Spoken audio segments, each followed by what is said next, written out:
sonríele al que tienes enseguida y dile: qué gusto me da verte. Feliz Domingo de Ramos. No sé si es algo por lo que se felicite.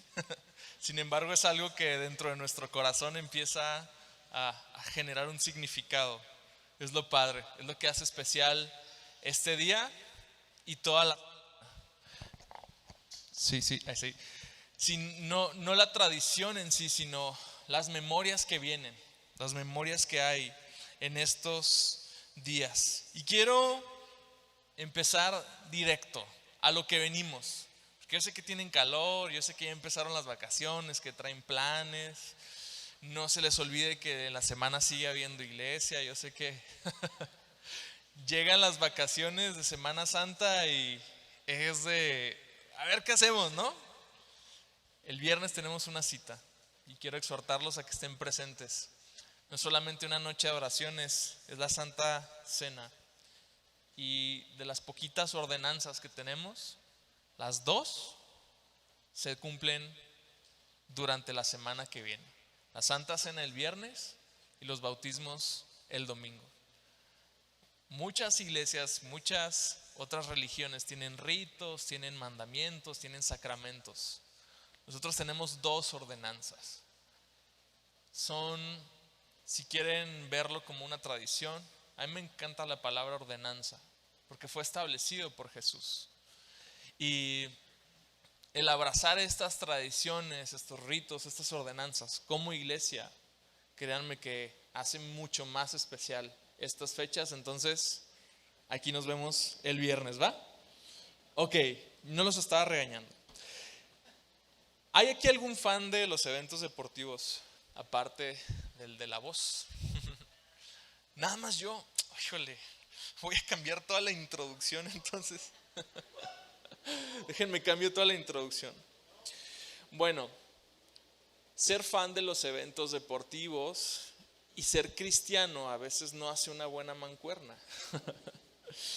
Porque llegas el domingo a enterarte de lo que sucedió a través de los highlights. Y ves los highlights del partido, de la pelea, de lo que sea, ¿no? Gracias a Dios tenemos muchas actividades. Y normalmente nuestras actividades de iglesia se topan con las actividades de fin de semana. Y dentro de los highlights vas a ver los momentos, no todos, sino los más decisivos. Los que definieron ese encuentro, los que definieron el partido, la pelea, de lo que sea que tú seas aficionado. Ahora, si pudiéramos sacar los highlights de la vida de Jesús, vamos a encontrar la mayoría de estos highlights en la última semana de su vida. La última semana de su vida es precisamente lo que ocupa poquito más de una tercera parte de los 4 evangelios juntos.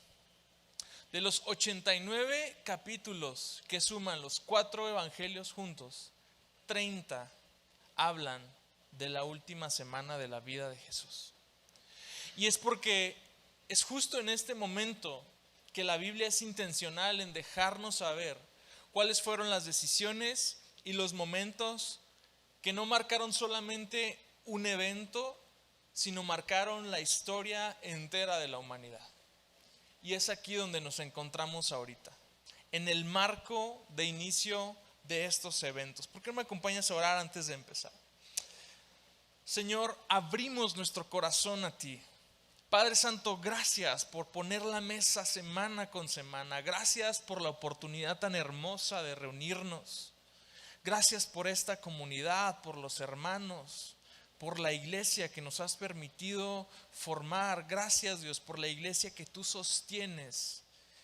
Cada minuto nos sostienes. Gracias, Dios. Hoy queremos venir con hambre y aprovechar y ser saciados en el nombre de Jesús. Amén. Así es, entonces este domingo de Ramos, como se conoce tradicionalmente, conmemoramos el evento conocido como la entrada triunfal de Jesús.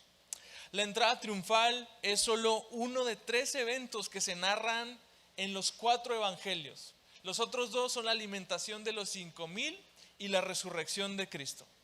Entonces la entrada triunfal tiene un lugar especial en toda la narrativa bíblica, y los 4 evangelistas se dedicaron a ponerla cada uno en sus escritos en tiempos diferentes, porque es un acontecimiento importante, porque marca el principio del fin de la vida y del ministerio de Cristo en esta tierra.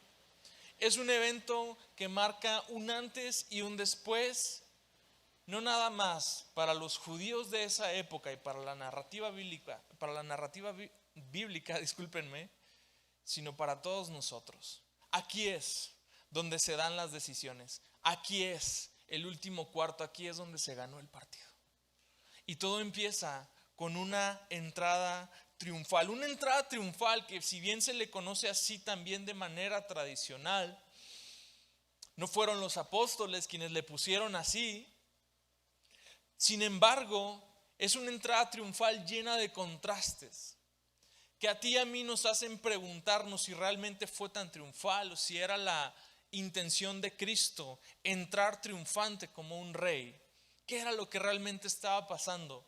Podemos interpretar algunos acontecimientos, pero podemos resumir esta historia llena de contrastes y llena de tantos principios para nosotros en la historia de un rey que vino como un siervo humilde en un asno, no presumiendo en un corcel, no en vestiduras reales, sino con la ropa de los pobres y humildes, para dar su vida en rescate por muchos. Jesucristo no inicia su conquista como lo harían todos los conquistadores de su época y antes que él. Jesús no vino a conquistar a la fuerza como los reyes de la tierra, vino a conquistar con amor, gracia, misericordia. Y lo más importante, Jesús conquistó poniendo su vida por delante. Jesús conquistó dándolo todo. Cuando alguien dice que está dando todo, que se asegure de que esté dando su vida por esa causa, porque entonces no está dándolo todo. Muchos ojos estaban puestos en este momento de su vida. Había mucha tensión política en ese momento, mucha tensión religiosa en ese momento, y por lo tanto los reflectores estaban sobre él. ¿Qué es lo que iba a hacer este hombre de Nazaret que sería capaz de cambiar la historia? ¿Qué es lo que iba a hacer este hombre de Nazaret para su pueblo? Ya había algunos dentro de sus seguidores que lo reconocían como el Mesías. Había otros que quizás de una forma más lejana tenían sus expectativas y tenían por ahí sus apuestas hechas en lo que iba a ser este hombre Galileo. Y todo se define en este momento. La entrada triunfal tiene muchos detalles. La entrada triunfal marca una distinción muy diferente, y es así como quise titular este mensaje. ¿En qué es donde marca la distinción la entrada triunfal? Entre el Jesús que quiero y el Jesús que necesito. Por eso le puse así este mensaje: el Jesús que quiero, el Jesús que necesito. La entrada triunfal de Jesús a Jerusalén fue para muchos el reconocimiento público de su reinado. No por nada lo recibían como se recibía a los reyes. Vemos otros episodios en la Biblia donde ya se recibía a los reyes, no precisamente de esta manera, pero con algunos patrones similares. Fue el reconocimiento público de su reinado, pero el contraste tan evidente y tan grande es que muchos de los que aclamaban a este rey no tenían la menor idea del rey que aclamaban ni del reino que esperaban. Todos estaban pensando en el Jesús que querían y no en el Jesús que necesitaban.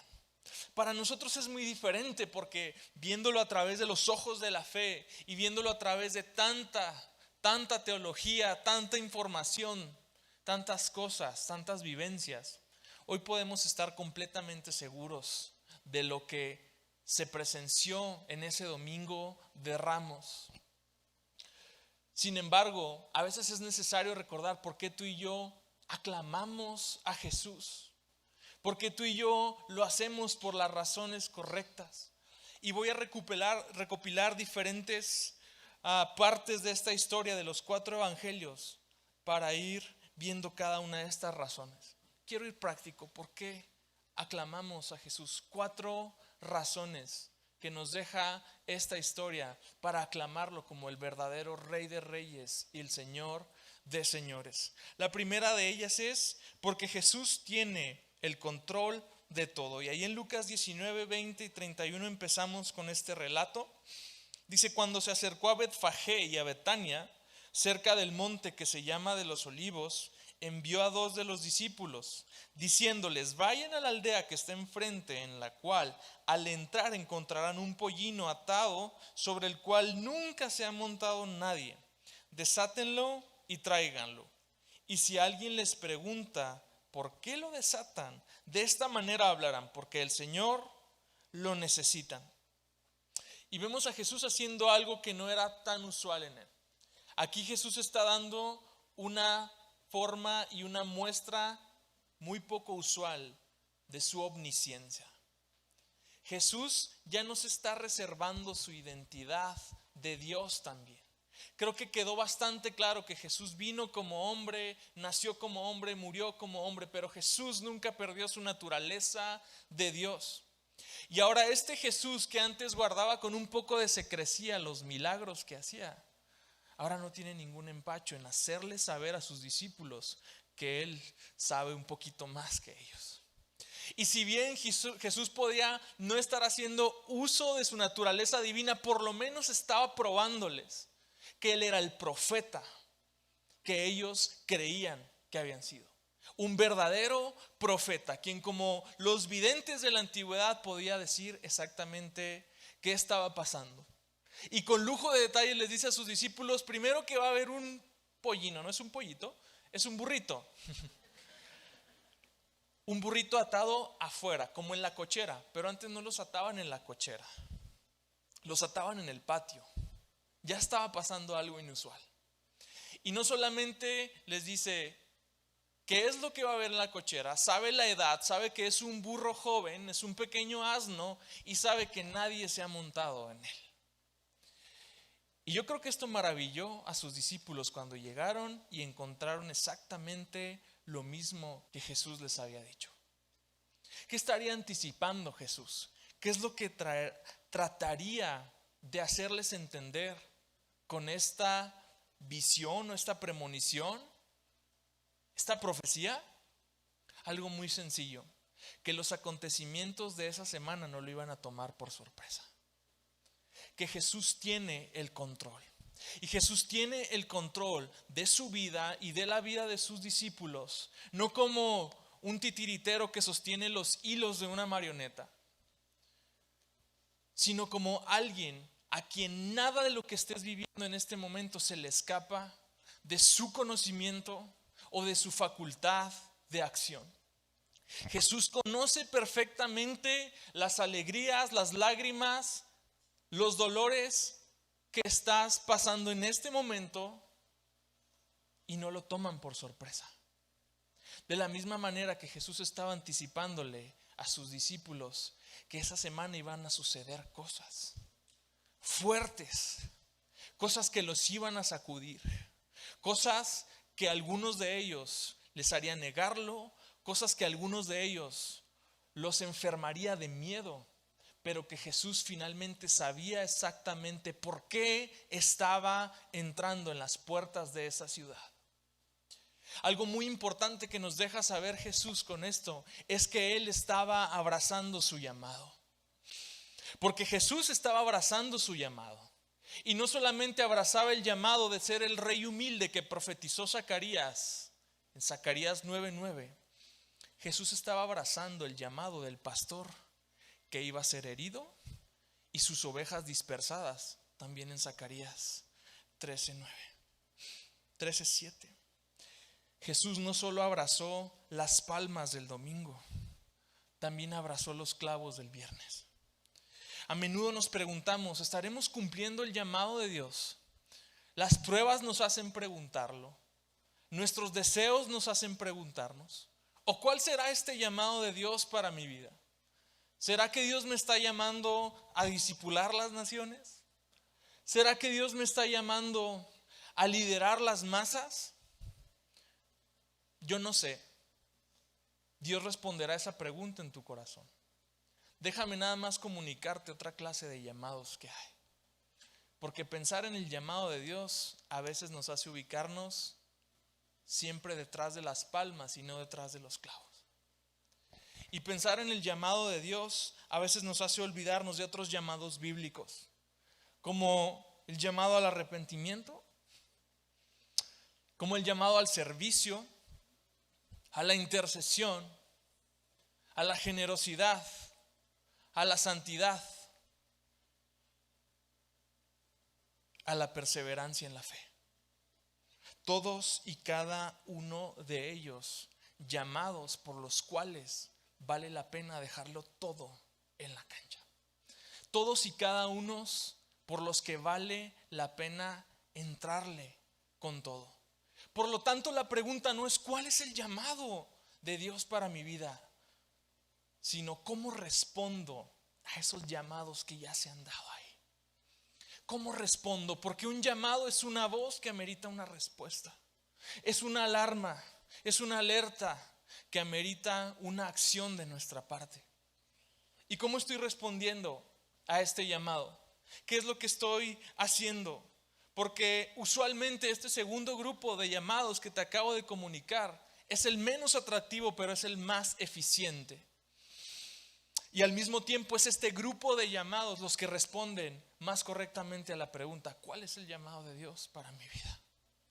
Jesús abrazó las palmas de la misma manera que abrazó los clavos. Para nosotros hay un camino, hay un sendero que seguir. Y ese sendero a veces trae palmas, pero a veces también trae dolor y sufrimiento. Y no vamos a renunciar. Vamos a aceptar. Vamos a aceptar lo bueno y vamos a aceptar lo malo. Y más importante, vamos a perseverar en el llamado, sabiendo quién lo dio, sabiendo de dónde proviene. Sea lo que sea que esté resonando en tu corazón y en tu mente, persevera en ese llamado de la misma manera que Jesús perseveró en él, no importando el costo del mismo. Ya voy a pasar al segundo para que no estén tan serios. Jesús es un rey legítimo. Aclamamos a Jesús porque es un rey legítimo. Jesús en su entrada nos muestra de forma muy clara el anticipo del reino que estaba por venir. Y déjame te doy un spoiler. El anticipo del reino a lo mejor no estaba tan chido. Es como ver el tráiler de una película que tú dices, ¿what? Porque en el anticipo del reino, Mateo 21, 4 al 5 dice, esto sucedió para que se cumpliera lo que fue dicho por medio del profeta cuando dijo, digan a la hija de Sión, mira, tu rey viene a ti, humilde y montado en un asna y en un pollino, hijo de bestia de carga. ¿Qué decía la profecía original? Regocíjate sobremanera, hija de Sión, da voces de júbilo, hija de Jerusalén. Tu rey viene a ti, justo y dotado de salvación, humilde, montado en un asno, en un pollino, hijo de asna. Jesús dispuso mostrarse como el antihéroe de su época, como el antagonista de todos aquellos líderes militares y políticos que habrían desfilado por la entrada de esa ciudad una y otra vez, agitando sus banderas de conquista, presumiendo sus poderosos carros de guerra, caminando de forma portentosa en sus elegantes y poderosos corceles. Y Jesús toma un asno, un burrito que, no sé si tú sabías, es muy difícil montar en burro. Por azares de la vida que no puedo contarte ahorita, sé lo que es montar un burro. Y esa experiencia me enseñó tanto. Me enseñó, por ejemplo, por qué utilizamos burro en el contexto en el que lo utilizamos. Fue una revelación. Ay, a eso se refieren con cómo eres burro. Porque literal, el burro no entiende. El caballo, hermoso, ¿no? Montas en un caballo y te sientes Pepe Aguilar, qué sé yo, ¿no? O sea, por decir, ¿no? Pero montar en un burro es chistoso. Ves a la gente viendo cómo te ve montar el burro y le das risa a las personas. El burro no entiende. El burro se jala le jalas la cuerda para un lado y se va para el otro. Por más que le pegas, es muy difícil montar un burro. Y Jesús no escoge el corcel, no escoge ni siquiera la mula, que era el animal oficial de los reyes israelitas. Escoge un burrito que nadie había montado. Pero como toda su creación, escoge lo más vil, lo más apartado, y aún ese burro se sujeta a él. Hello. El burro era el más entendido y el más obediente de toda esa procesión. De todos los que iban caminando ahí, el burro era el único que sabía quién realmente lo estaba montando. El Evangelio de Juan nos dice que los mismos apóstoles se dieron cuenta de que esta profecía se cumplió después de la resurrección. Ni a ellos les había caído el 20. Juan también nos dice que mucha gente le seguía por la expectación de sus milagros. Jesús se muestra como un antagonista de todos los líderes militares y políticos que entraban por las puertas de las ciudades. Probablemente los romanos no estaban prestando atención porque esto parecía una parodia de sus entradas triunfales. Su reino no es de ejércitos ni de esplendor, su reino es de humildad y de servicio. Él no conquista las naciones. Él ha venido a conquistar los corazones y las mentes. Eso hace un rey legítimo. Un rey legítimo no hace uso de violencia, no reclama lo suyo, su posición, no es su derecho de sangre. Él se lo gana. Él se lo gana. Su mensaje no era una paz terrenal, no era un alivio de los problemas políticos de su época, no era un justiciero social. Su mensaje es de paz para con Dios. Y cuando tú y yo lo vemos, no debemos de pensar inmediatamente en la paz terrenal, sino que al menos justificados por la fe tenemos paz para con Dios. Porque el Dios que estaba airado ahora ha dejado de estar airado. Porque la justicia que reclamaba cumplimiento ha sido satisfecha por lo que Él hizo. Porque Él puso su vida por nosotros. Y ahora, al igual que sus súbditos, nosotros no ponemos nada más una túnica delante de Él. No ponemos esta alfombra roja de ropa sencilla y humilde.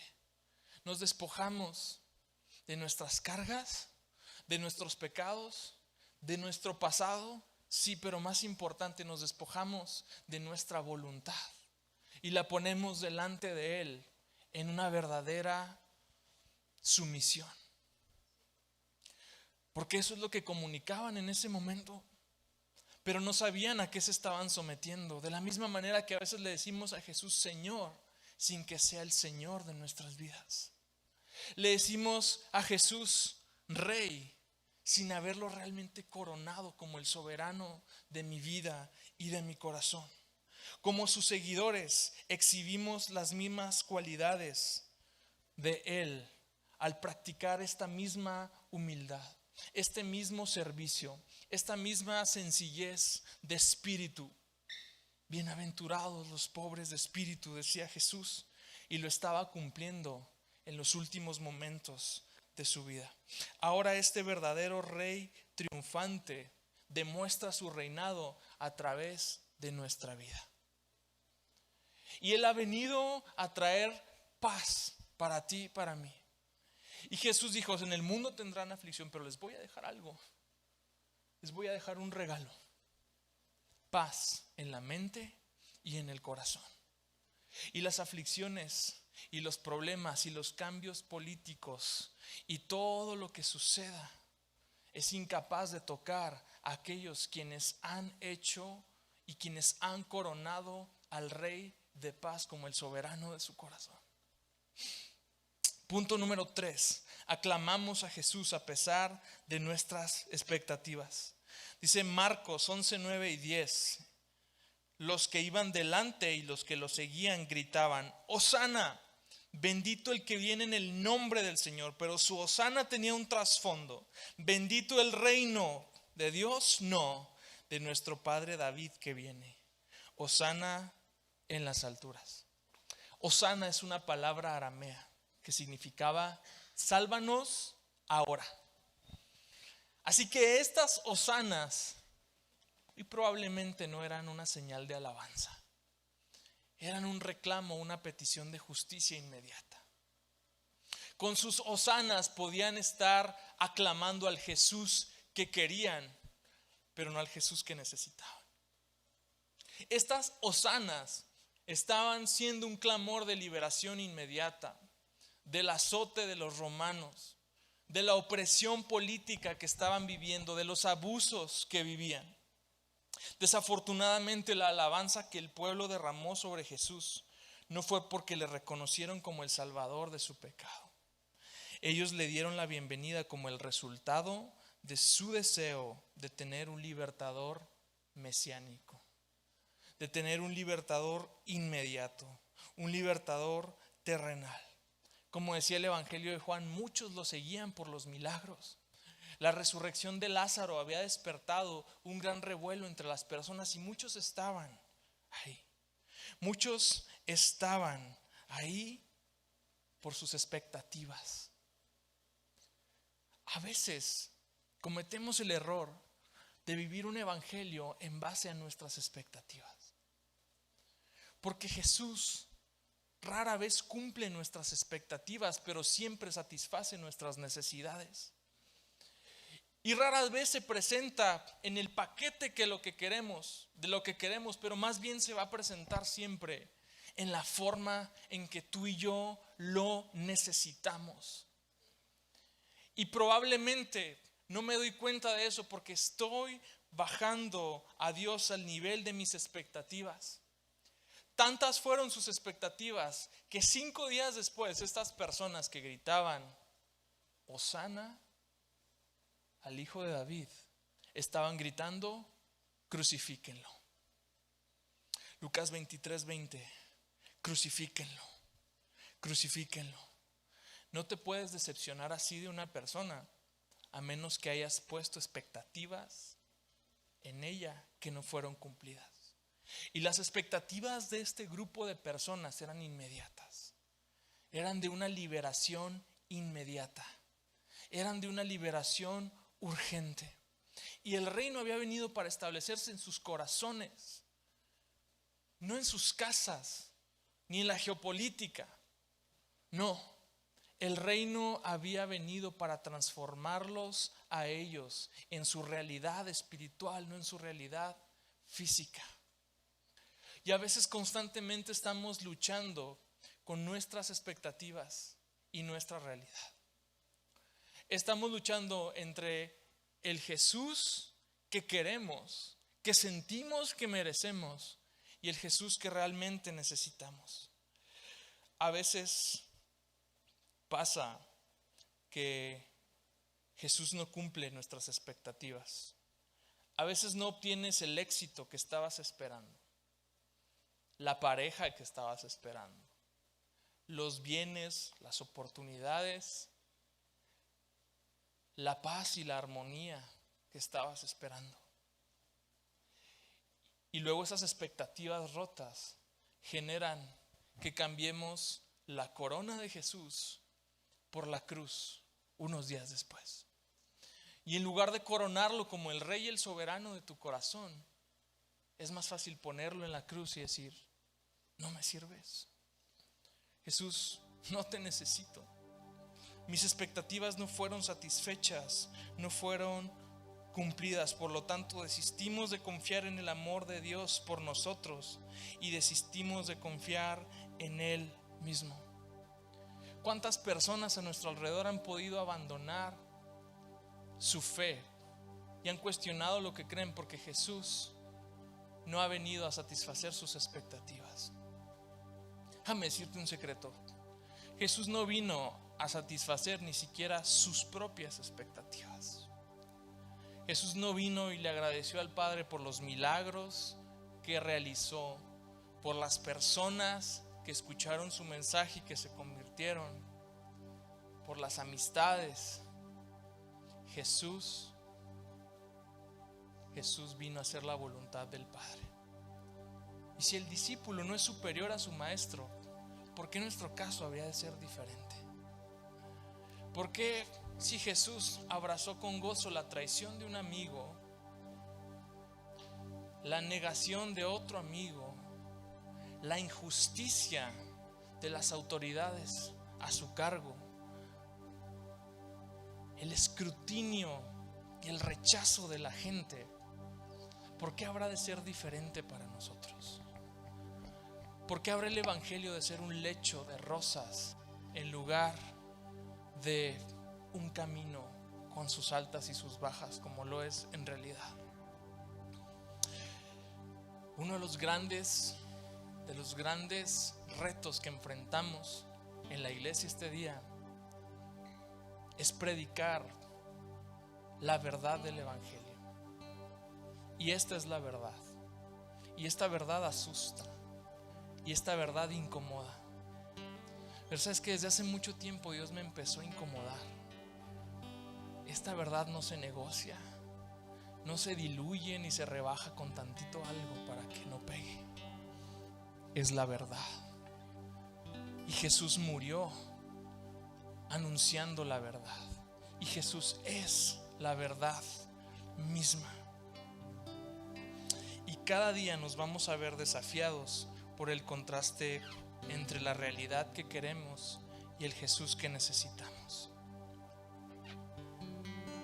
Es momento de que nosotros podamos realmente ajustar nuestras expectativas a lo que Dios decreta y no ajustar a Dios en base a nuestras expectativas, porque lo que va a suceder es que muy pronto nos vamos a cansar de la fe que creemos. Punto número 4: aclamamos a Jesús con todo el corazón porque conocemos el tiempo en el que vivimos.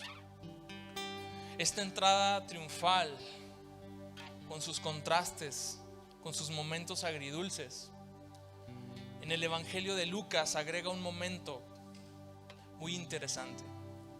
Quizás cuando Jesús ya va perdiéndose y adelantándose en la multitud, tiene como un momento de que es sobrecogido por la emoción.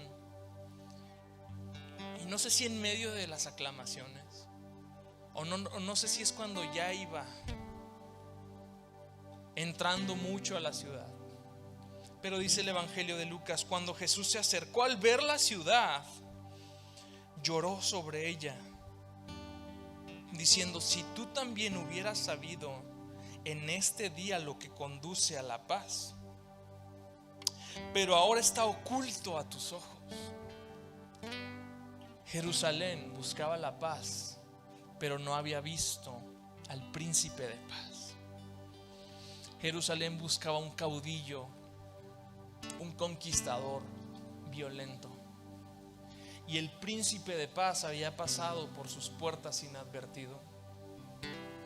Porque sobre ti vendrán días cuando tus enemigos echarán terraplén delante de ti. Te sitiarán y te acosarán por todas partes. Te derribarán a tierra y a tus hijos dentro de ti, y no dejarán en ti piedra sobre piedra, porque no conociste el tiempo de tu visitación. Es la frase que para mí más me marca. No conociste el tiempo de tu visitación. Iglesia, hay un tiempo. le llamamos vida. Este breve espacio de eternidad, en la eternidad, este breve paréntesis llamado existencia, es el tiempo que tú y yo tenemos para reconocer cuando el príncipe de paz ha pasado por nuestras puertas, o cuando el príncipe de paz encuentra la puerta de tu corazón buscando entrar de una vez y para siempre. Jerusalén había clamado el rey que quería, pero no el rey que necesitaba. El rey que necesitaba, quien verdaderamente podría librarles de lo que estaba por venir, habría pasado de largo delante de ellos. Mientras algunos oraban por su salvación inmediata, ya, rápido, quienes verdaderamente lo necesitan aclamarían como lo hizo este ciego llamado Bartimeo unos pocos días antes de esta entrada triunfal. En el Evangelio de Marcos 10:46, unos versículos antes de que Marcos nos cuente ahora este relato por su parte, nos cuenta la historia de Bartimeo. Y Bartimeo era un ciego. Dice: entonces llegaron a Jericó, y cuando él salía de Jericó con sus discípulos y una gran multitud, esta procesión que estaba iniciando había pasado por Jericó, y un mendigo ciego llamado Bartimeo, el hijo de Timeo, estaba sentado junto al camino. Cuando oyó que era Jesús el Nazareno, comenzó a gritar y a decir: Jesús, hijo de David, ten misericordia de mí. Y muchos lo reprendían para que se callara, pero él gritaba mucho más: Hijo de David, ten misericordia de mí. Y si me preguntas cuál grito escogería yo proclamar si el Rey de Reyes estuviera pasando enfrente de mí, 10 de 10 escojo el grito del ciego. Porque el ciego, al igual que Jerusalén, tampoco veía. Jerusalén no vio lo que era para su paz en ese momento. De igual forma el ciego tampoco podía ver, pero el ciego había escuchado. Y esa es la fe que tú y yo profesamos. Una fe que es a través del oír la palabra de Dios, y no a través de la vista. Somos salvos por el creer. Somos salvos cuando escuchamos la palabra de Dios y la fe es despertada en nuestro corazón, no cuando vemos. Jesús se lo dejó bien claro a Tomás: Tomás, porque me viste, creíste. Y a todos los que estaban en la habitación le dijo: pero bienaventurados los que no vieron y creyeron. Y tú y yo no hemos visto lo que ellos vieron. Tú y yo probablemente no vimos los milagros, no hemos visto tantas cosas, no presenciamos las enseñanzas, pero hemos escuchado que el Rey está pasando.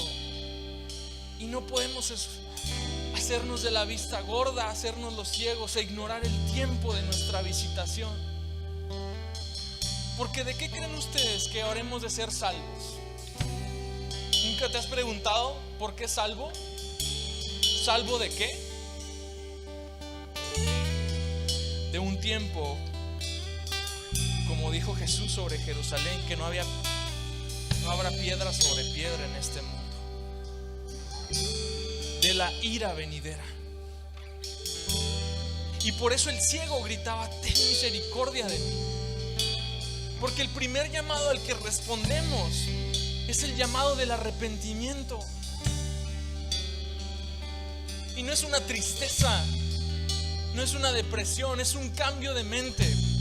Es una tristeza, como lo dice 2 Corintios 7:1, que produce en nosotros salvación, que produce un verdadero fruto. Es un cambio de mente que nos permite ver, seguir y atesorar el Rey que está pasando enfrente de nosotros, el Rey que predicamos, verlo como el verdadero Rey que Él es. Bartimeo vio al verdadero Rey Salvador que necesitaba.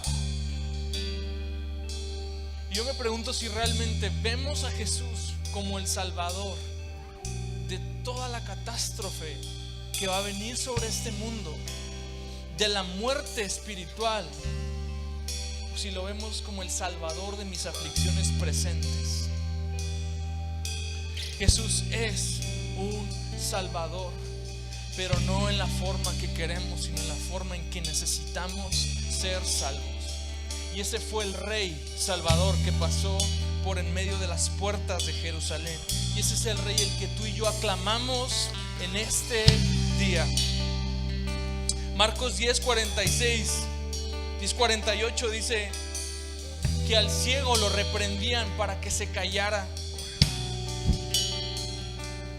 Y luego en Lucas 19:41, 19:39, los fariseos le dicen a Jesús: Jesús, calla a tus discípulos, porque no saben lo que dicen. Sabes, hoy todo el mundo pretende callar a los discípulos de Dios. Hay muchas circunstancias, muchas voces, muchas ideas, muchas personas pretendiendo callar tu aclamación. Pero si tu aclamación es genuina, si tu aclamación proviene del reconocimiento del verdadero Rey al que sirves, el verdadero Rey en torno al cual te reúnes cada domingo, el verdadero Rey al cual le has orado todo este tiempo, entonces tú y yo no nos podemos callar. Y Jesús dijo: si estos se callan, las piedras hablarán.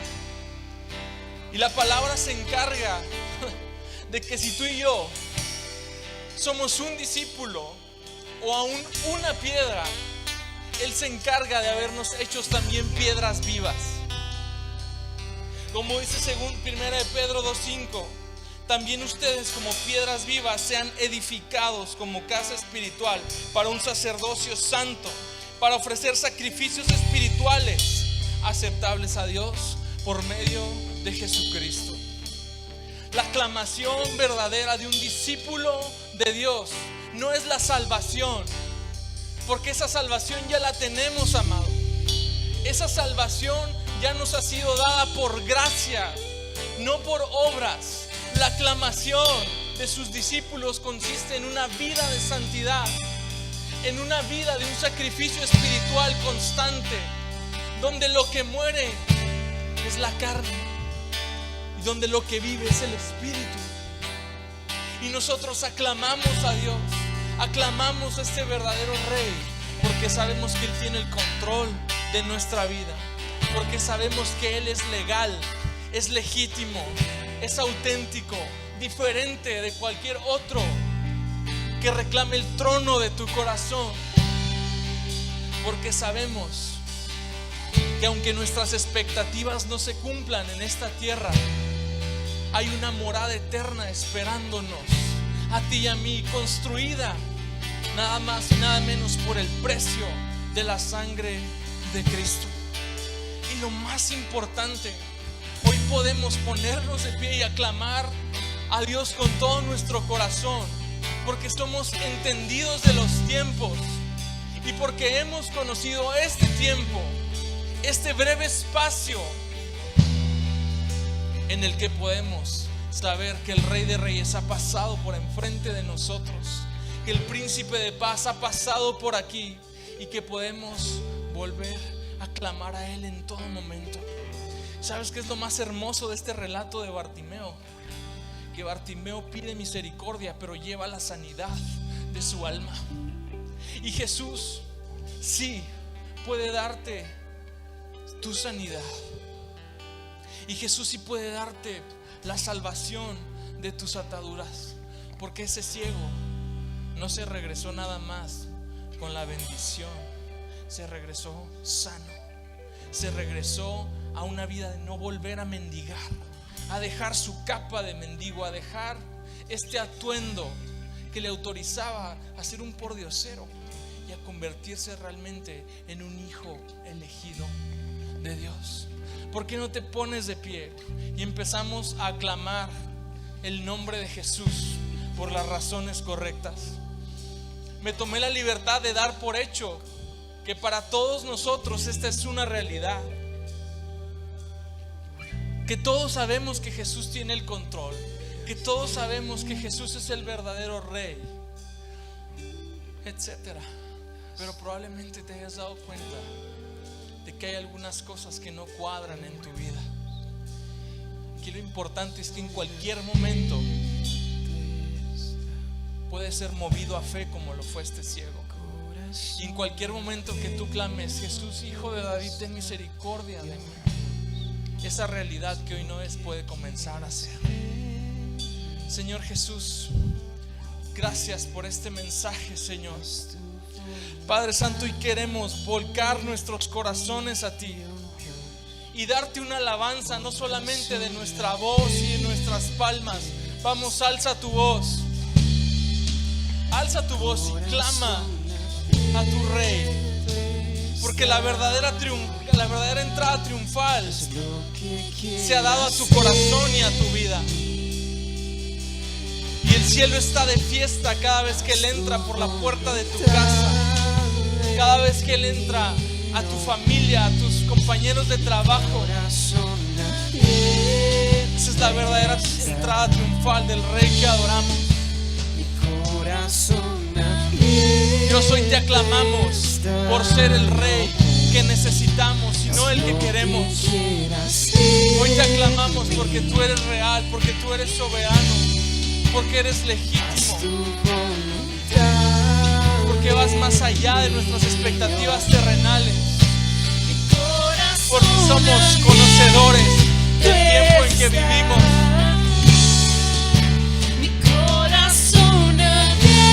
Dios, quiero aclamarte a ti, que mi vida sea esta piedra viva, que es edificada como una casa espiritual, que es un sacrificio espiritual constante. Señor, hoy abro mi vida, abro mi corazón de verdad. Dios, mi canción, mi voz no es temporal. Hoy quiero poner mi vida delante de tus pies para que tú seas coronado hoy el Rey de mi vida.